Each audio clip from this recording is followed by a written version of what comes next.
Salut tout le monde, bienvenue sur ma chaîne. J'espère que ça vous fait plaisir d'apprendre le français avec moi. Restez sur ma chaîne YouTube, abonnez-vous. On commence tout de suite avec une vidéo. Aujourd'hui, nous allons commencer avec une vidéo assez simple sur un sujet qui peut pourtant faire peur à beaucoup, le subjonctif. Donc avant de se lancer dans les explications sur l'emploi et les valeurs du subjonctif, on va tout simplement faire la chose la plus simple, à savoir la formation. Présent et passé. Les autres temps, nous les verrons dans une autre vidéo, vous verrez aussi pourquoi. Commençons par la formation du subjonctif présent, que ce soit pour les verbes du premier, second ou troisième groupe. Je vais tout d'abord prendre comme racine la troisième personne du pluriel de l'indicatif présent. Par exemple, il parle, il raconte, il mange.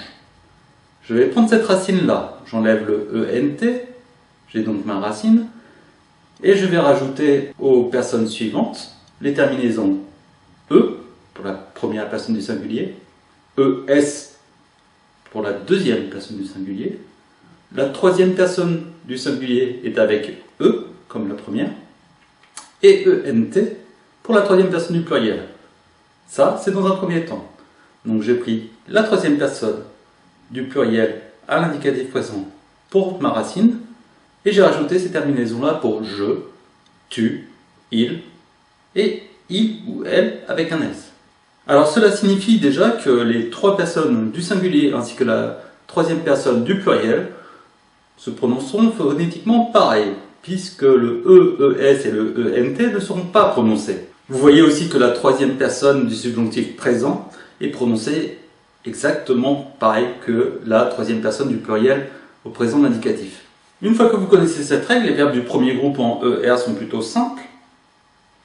Faites attention plutôt aux verbes du deuxième groupe que vous avez finir, choisir, réussir, que tu finisses, qu'ils choisissent, qu'ils, qu'elles réussissent.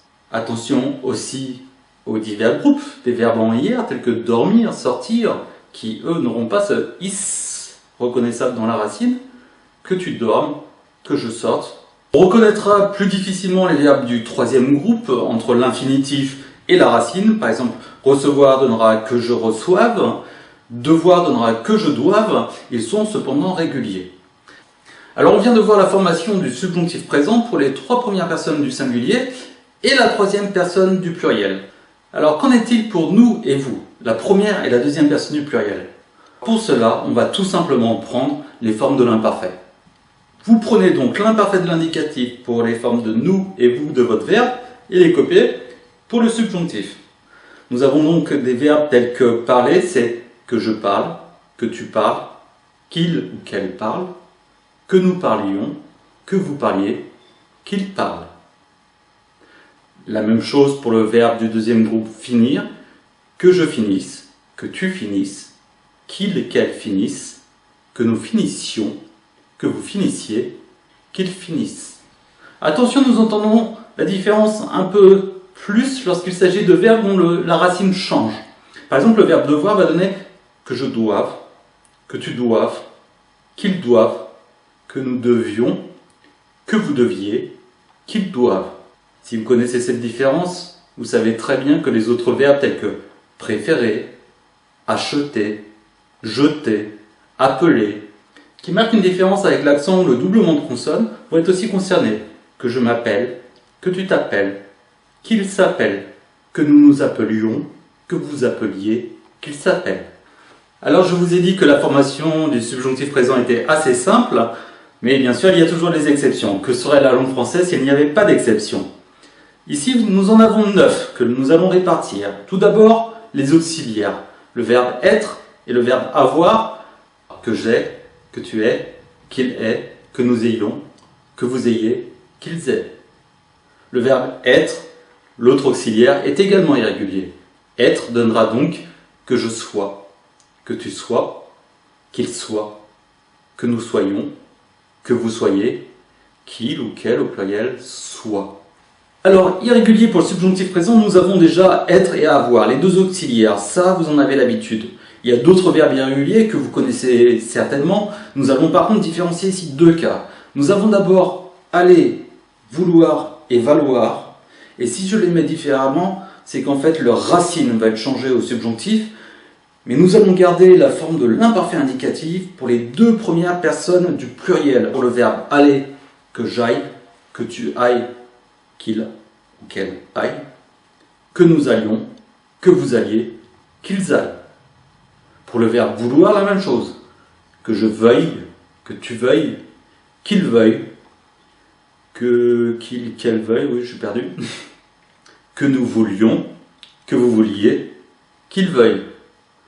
Le verbe valoir, toujours pareil, que je vaille, que tu vailles, qu'elle vaille, que nous valions, que vous valiez, qu'il vaille. Alors les autres verbes irréguliers, alors est-ce qu'ils sont plus difficiles ou plus faciles? Ça je ne pourrais pas vous dire. C'est tout simplement qu'ils gardent leur racine irrégulière sur toutes les personnes, ainsi que la forme nous et vous, donc les deux premières personnes du pluriel. Nous allons donc avoir falloir qui lui est impersonnel, qu'il faille, ça c'est autre chose, mais nous allons avoir le verbe pouvoir, que je puisse, que tu puisses, qu'il, qu'elle puisse, que nous puissions, que vous puissiez, qu'il puisse. Nous allons ensuite avoir le verbe savoir, que je sache, que tu saches, qu'il sache, que nous sachions, que vous sachiez, qu'il sache. Attention, ce n'est pas le verbe le plus simple à prononcer. Et nous aurons dans un dernier temps le verbe faire. Voilà, je regardais ma fiche, c'est le verbe faire, que je fasse, que tu fasses, qu'il fasse ou qu'elle fasse, que nous fassions, que vous fassiez, qu'il fasse. Vous remarquez que la forme du subjonctif présent n'est pas très compliquée. Il y a des verbes irréguliers, seulement 9, et vous avez l'habitude que ces verbes soient irréguliers. Vous remarquez aussi que phonétiquement, les verbes sont très similaires au présent de l'indicatif. Donc voilà, ne vous prenez pas trop la tête avec la formation du subjonctif présent, l'emploi sera plus compliqué. Je vous ai dit qu'on verrait aussi le subjonctif passé, et le subjonctif passé c'est tout simple, vous prenez tout simplement la forme auxiliaire être ou avoir, auquel vous rajoutez le participe passé. Que j'ai cru, que j'ai vendu, que nous ayons voulu, et les verbes avec être, vous vous rappelez de quel verbe on utilisait avec l'auxiliaire être, que je sois parti, que je sois retourné, que nous soyons restés. Bon, je vous laisse avec la formation du subjonctif. Si vous voulez vous entraîner, je vous laisse un lien sur ma page où vous aurez des exercices ainsi que leurs corrigés. Vous pouvez aussi vous abonner à la chaîne ou lâcher un petit pouce sur ma vidéo. Si vous désirez laisser un petit montant histoire de soutenir un petit peu la chaîne, faites-le aussi, ça fera toujours plaisir. Ça augmentera peut-être au moins la qualité des vidéos. Si vous avez des questions et que je suis à disposition, vous pouvez lâcher des commentaires ou me contacter via mon site. Sur ce, apprenez bien le français et ciao!